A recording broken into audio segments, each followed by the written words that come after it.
श्री कृष्ण से भेंट। दुर्योधन स्वयं भी श्री कृष्ण की वीरता और यादवों की विशाल सेना की महत्ता को समझता था, इसलिए वह बिना विलंब किए द्वारिका जा पहुंचा। श्री कृष्ण उस समय अपने शयनकक्ष में सोए हुए थे।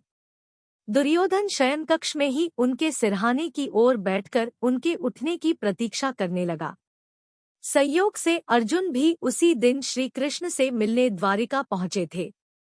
वे भी श्री कृष्ण के शयनकक्ष में जाकर उनके पैरों की तरफ बैठकर उनके जागने का इंतजार करने लगे। कुछ देर बाद श्री कृष्ण की नींद खुली और आंखें खुलते ही उन्होंने सामने बैठे अर्जुन को देखा।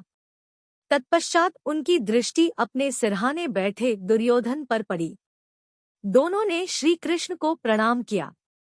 उनसे कुशलक्षेम पूछने के बाद श्री कृष्ण ने उन दोनों से द्वारिका आने का प्रयोजन पूछा।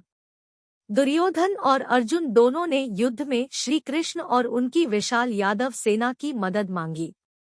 यह सुनकर श्री कृष्ण दुविधा में पड़ गए। फिर कुछ सोचकर बोले, मैं तुम दोनों के सामने एक बात साफ कर देना चाहता हूँ कि एक ओर मेरी विशाल नारायणी सेना होगी और दूसरी ओर अकेला मैं रहूंगा और मैं युद्ध भी नहीं करूंगा। अब क्योंकि आंखें खोलने पर मैंने पहले अर्जुन को देखा, इसलिए मैं चुनाव का अधिकार पहले अर्जुन को देता हूँ। हालांकि मैं जानता हूँ कि दुर्योधन तुम पहले आए थे और अहंकारवश मेरे सिरहाने की तरफ बैठे थे। अर्जुन ने उत्तर दिया, मधुसूदन, मुझे आपकी विशाल सेना की कोई आवश्यकता नहीं है। मैं केवल आपका साथ चाहता हूँ। भले ही आप युद्ध नहीं करेंगे, फिर भी मुझे आपका भावनात्मक सहयोग चाहिए। यह मेरे लिए किसी वरदान से कम नहीं होगा। दुर्योधन मन ही मन बहुत खुश हो रहा था और सोच रहा था कि अर्जुन मूर्ख है, जो इसने इतनी विशाल सेना के बदले कृष्ण को चुना है।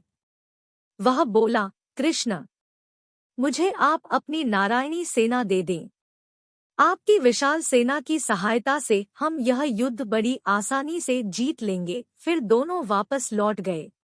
मद्र देश का राजा शल्य राजा पांडु की रानी माद्री का भाई था। जब उसने सुना कि कौरव पांडवों में युद्ध होने वाला है और दोनों ही पक्ष अपनी अपनी सेनाओं को संगठित करने में लगे हैं, तो वह अपने भांजों अर्थात पांडवों का साथ देने के लिए एक बड़ी सेना लेकर पांडवों के शिविर की ओर चल पड़ा।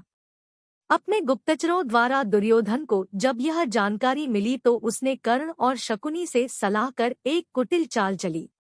उसने मार्ग में जगह जगह पर शल्य के विशेष स्वागत सत्कार का प्रबंध कर दिया। शल्य इन प्रबंधों से काफी प्रसन्न था। उसे लग रहा था कि मार्ग में विशेष प्रबंध युधिष्ठिर द्वारा किए गए हैं, किंतु जब उसे पता चला कि यह दुर्योधन की योजना है तो वह हैरान रह गया। यद्यपि दुर्योधन द्वारा मार्ग में उपलब्ध कराई गई सुविधाओं से वह प्रभावित था, लेकिन वह युधिष्ठिर की मदद करने के लिए दृढ़ संकल्प था।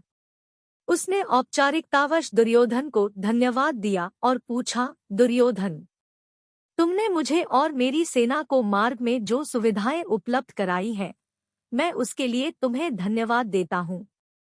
बताओ, मैं इसके बदले तुम्हारे लिए क्या कर सकता हूँ? दुर्योधन ने कहा, राजन, मैं चाहता हूँ कि आप हमारी ओर से युद्ध करें।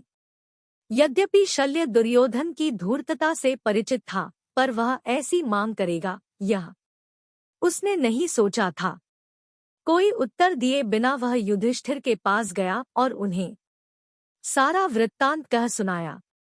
युधिष्ठिर चूंकि धर्मराज थे, इसलिए उन्होंने बड़ी सहृदयता से उत्तर दिया, मामाश्री, आपको अपनी संपूर्ण शक्ति के साथ दुर्योधन की मदद करनी चाहिए, क्योंकि आप उसके ऋणी हैं। इसलिए इस ऋण को यथासंभव चुकाना आपका कर्तव्य है। शल्य युधिष्ठिर की उदारता देखकर नतमस्तक था। उसने युधिष्ठिर से कहा कि वह दुर्योधन की ओर से लड़ेगा अवश्य, किंतु पांचों पांडवों को किसी भी स्थिति में नहीं मारेगा। उसके लौटने के बाद पांडवों ने अपनी सेना को कुरुक्षेत्र की ओर कूच करने का आदेश दिया, जहां युद्ध होना था। अचानक शंखध्वनि, घोड़ों की पदचाप और हाथियों तथा सैनिकों के कदमताल से सारा वातावरण गूंजने लगा।